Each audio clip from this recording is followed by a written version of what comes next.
Hello students, you are most welcome in Oxford Malwa Academy, and today we are going to read chapter number 2, The Sounds of Music, part 1st. Evelyn Glennie listens to sound. Evelyn Glennie आवाज़ को सुनती है without hearing it, बिना सुने. God may have taken her hearing, भगवान उसकी सुनने की शक्ति ले सकता है, but he has given her back something extraordinary, लेकिन वह उसे कुछ असाधारण बात भी दे सकता है. वाट वी हियर, हम क्या सुनते हैं या जो कि हम सुनते हैं. सी फील्स, वो महसूस करती है. फॉर मोर, वो इससे अधिक. Deeply than any of us, और हम में से उसी प्रकार वह सुनती है, गहराई से. दैट इज़ वाई, जो कि वह इसलिए. She express music so beautifully, और वह म्यूजिक को एक्सप्रेस करती है सुंदरता से. Now we read the following account of a person who fought against a physical disability. के नीचे लिखी बातों को हम लोग पढ़ते हैं अब, और उससे एक व्यक्ति की अयोग्यता से वो कैसे लड़ता है, डिसेबिलिटी यानी अयोग्यता से किस प्रकार वो लड़ता है, उस बारे में हम पढ़ेंगे. And made her life a successful story, और वह सक्सेस अपने जीवन को किस प्रकार करती है, अपनी स्टोरी को किस प्रकार वो सक्सेस बनाती है इस स्टोरी को. Now we read the lesson. Rush hour crowd jostle for position on the underground train platform. कि उस भीड़ भाड़ में, धक्का मुक्की में वो अपनी स्थिति में खड़ी हुई थी उस अंडरग्राउंड ट्रेन प्लेटफार्म पर, यानी कि एक सुरंग वाले जो प्लेटफार्म था उस पर खड़ी हुई थी वो. ए स्लाइट गर्ल, एक दुबली पतली लड़की. लुकिंग यंगर देन हर 17 ईयर्स, वो अपने 17 साल से कम उम्र में दिख रही थी. 17 साल की होने के बाद में भी वो कम उम्र की दिख रही थी. वाज नर्वस, वो बिल्कुल नर्वस थी, बेचैन थी. एट, फिर भी. एक्साइटेड, उत्तेजित थी, उत्साहित थी. As she felt the vibration of the approaching train, जैसे ही वो अब उस पहुंचती हुई ट्रेन को महसूस करने लगी. It was her first day, यह उसका पहला दिन था. At the prestigious Royal Academy of Music in London, यह उसका पहला दिन था म्यूजिक एकेडमी में लंदन की. एंड डाउंटिंग इनफ, और वो थोड़ी घबराई भी थी, भयभीत भी थी. फॉर एनी टीनेजर, उस fresh from a Scottish farm, उस स्कॉटिश फार्म में वो थोड़ी घबराई हुई भी थी, लेकिन तरोताज़ा भी थी वो, मतलब एक फ्रेश भी थी. But this aspiring musician faced A bigger challenge, लेकिन ये जो प्रेरणा स्रोत, जो आकांक्षी म्यूजिक था, वो उसके लिए एक चुनौती भी था. ख़ास तौर पर सी वाज प्रोफाउंडली डीप, वो पूरी तरह बहरी थी. Evelyn Glennie loss the hearing had been gradual. Her mother remembers noticing something was wrong when the girl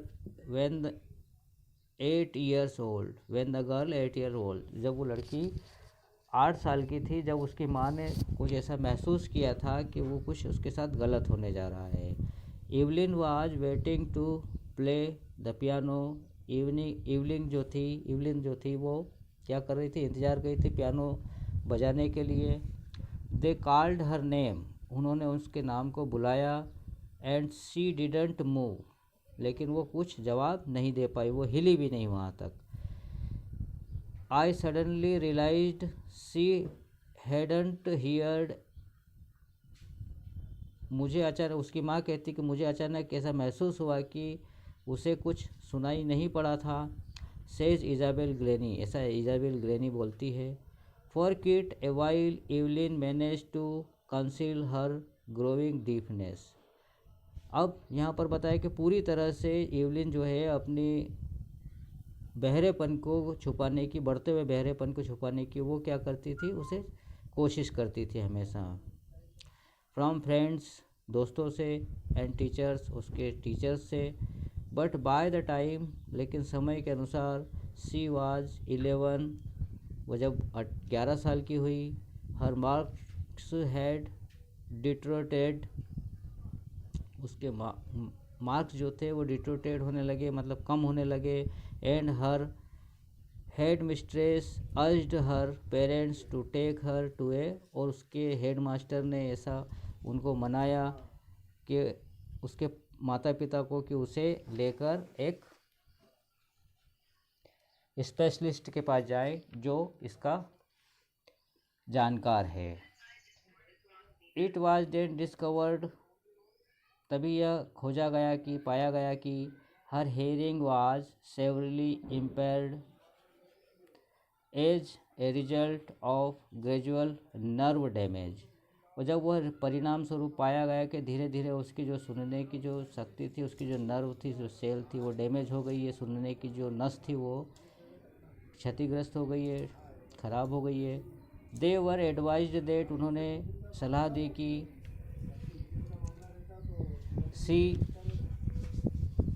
उन्होंने सलाह दी कि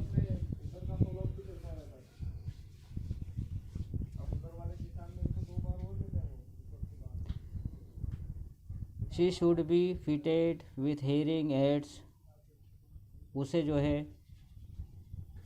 एक फिटेड होने के लिए, सही होने के लिए, सुनने के लिए एक सहायता की ज़रूरत है। And sent to a school for deaf everything, उसे भेजा जाए एक बहरे क्या स्कूल में भेजा जाए।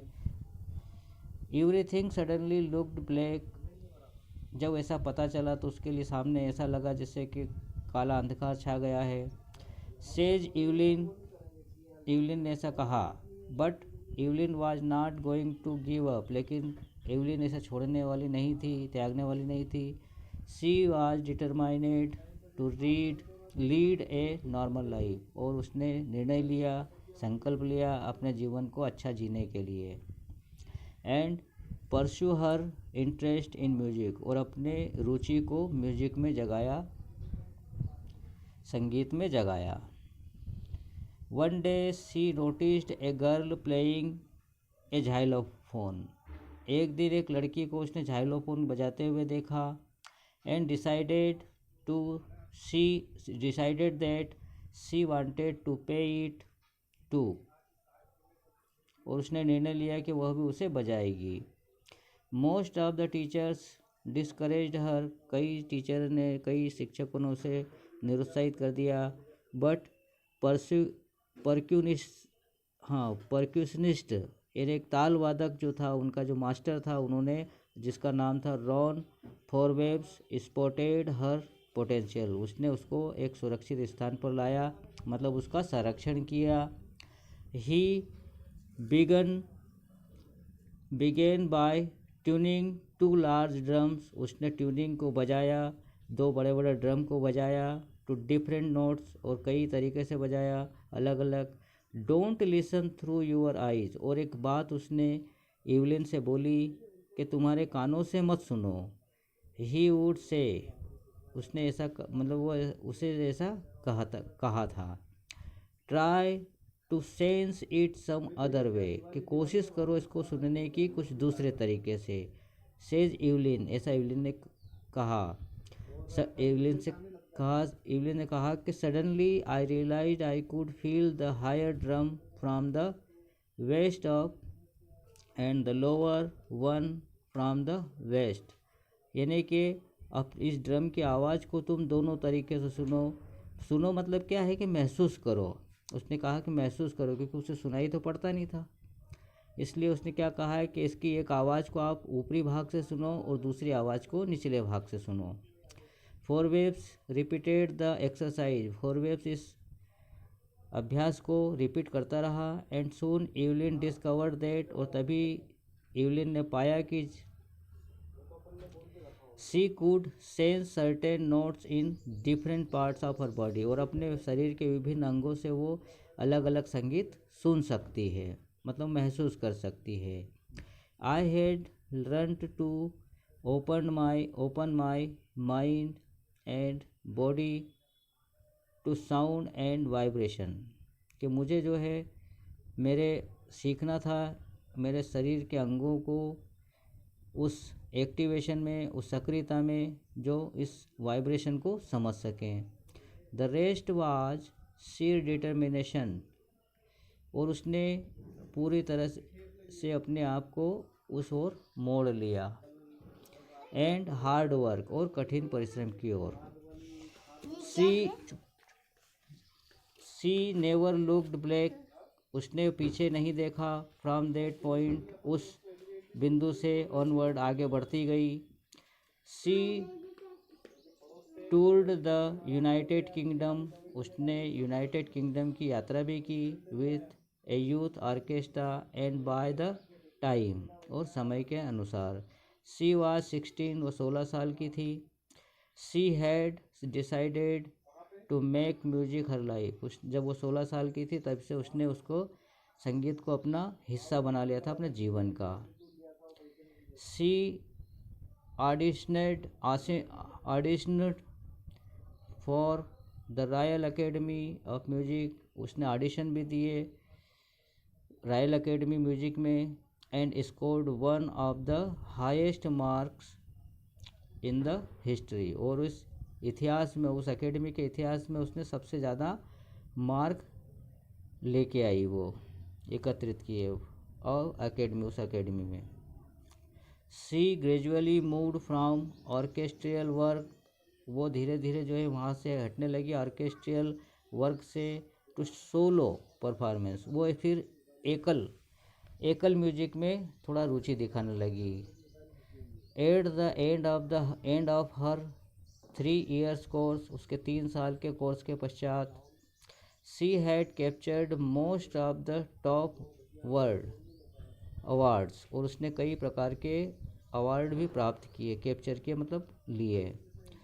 एंड फॉर ऑल दिस, और इस सब प्रकार से Evelyn won't accept any hint of heroic achievement, और उसने कभी भी उसने कभी भी स्वीकार नहीं करेगी वो इस प्रकार से हिंट ऑफ हीरोइक अचीवमेंट, इस उपलब्धि के बारे में।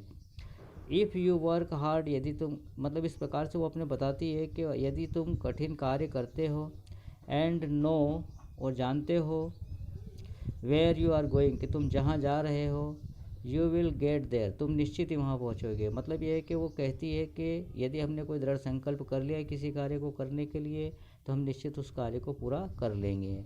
And she got percussionist with a mastery of some 1000 instruments, और उसने ताल वादक के रूप में हज़ारों इंस्ट्रूमेंट को बजाने में माहिर हो गई वो। एंड हेक्टिक इंटरनेशनल शेड्यूल, और उसने अपना इंटरनेशनल शेड्यूल बना लिया उस संगीत के क्षेत्र में। इस प्रकार इसका यहाँ पर 5वां पैराग्राफ पूरा होता है। 6ठे पैराग्राफ को हम अगले वीडियो में पढ़ेंगे। ठीक है, ओके।